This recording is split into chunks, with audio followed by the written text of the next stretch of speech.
My name is Blythe-Lee, and I'm really excited to share something that my husband and I have been working on with a local community. So this session, we're excited to talk to you about our teaching and learning journey that we've experienced with our historical reenactment community. A little bit about me and my husband, who unfortunately couldn't join us today. I am a senior instructional designer at Ed Plus. My husband is Ben, who was unable to join us, but he's an experienced sword fighter and a current gold medalist in national tournaments for armored combat and a principled armored combat instructor at the Phoenix Society for Historical Swordsmanship, and also current Knight Marshal of our barony. I'm excited. There's one of our other HEMA instructors is in here, and one of our SCA friends is in here. So before we dive into what exactly is going on, I want to introduce a little bit about what the SCA is. The SCA is our community. We are members of the Society for Creative Anachronism, also known as the SCA, which was actually founded thanks to a few Berkeley students back in 1966. The point of this group is a living history group, and they focus on reenacting and recreating history before the 17th century. We are devoted to creating the Middle Ages as they ought to have been. And to achieve this goal, our members are often called upon and asked to teach the community. One of the challenges that we have, though, is that the teaching's not always fantastic. Imagine coming to this event where you're learning about learning skills that are rooted in centuries of tradition, but feeling really lost after your first class.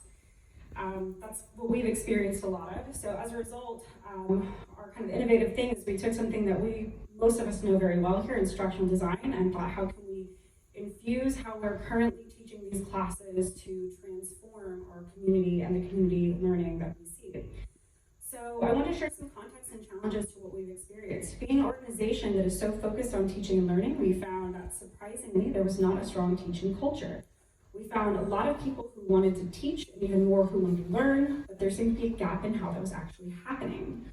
We found that much like many IDs in this room have probably seen, we have a lot of knowledgeable and experienced teachers, but they don't always have the knowledge on how to teach their content or their subject effectively. So some of our challenges, and this kind of gets to how teaching has really helped us, is we saw things like declining participation. We had longtime members with a lot of experience finding it challenging to pass on their knowledge. Mostly they wanted to teach but didn't know how to teach or support those newer members, which led to a decline in our older population's participation. With that, we also had new members who were having a hard time getting into the group because they lacked the knowledge or skills to play. So we had both long-time members stepping away and newer members not sticking around. Part of this challenge is also with how the classes were being taught at the time. They were very informal, no real plan, structure, or clear objectives. There would often be several people trying to teach one class at the same time. So without a clear plan, lots of people trying to teach, not always in the same methods, the same ways, and sometimes conflicting information. So it caused frustration on all sides there. And then we also had a lot of folks teaching from experience, which is great, but they were often so advanced that they forgot how to teach those smaller basic skills and sets to the newer people, so we kind of lacked that scaffolding. I want to share a little bit about the previous approach that the SCA has typically used. Sorry that the bottom of the screen seems to be hidden here. But we were able to, from our own experiences and talking to those within the SCA, to pinpoint kind of what those challenges were. As mentioned, it came down to three kind of main points. Lots of storytelling was used to teach the classes at the time, and those stories didn't always align with a clear goal or objective, so things would get kind of lost in meandering. A lack of scaffolding, and too many teachers with conflicting method styles and even information at times. So ultimately, these approaches ended up creating barriers, which is the opposite of what the SCA is trying to achieve right now. We have an overall dwindling number of participants. Much of our community is older and for a variety of reasons cannot participate at the level they once did. This is a very active sport, so teaching is a really great way to get our older community to stay engaged, but since they were having a hard time teaching, they were getting frustrated and just be like, I can't deal with these kids anymore. And so as a result, we also have, we don't have a really strong 20 to 30-year-old population, and those folks who, can get out there and fight and do archery and do, really heavy combat sports, didn't have the knowledge to properly and safely engage. So, we just were creating all these sorts of barriers. Well, being university is number one in innovation. We decided to take modern pedagogy and infuse that with how they were currently teaching classes. So the innovation here is really taking something that we all know that works really well and going from there. Those few things that we did in terms of key strategies were introducing learning objectives, structured course planning, and active learning.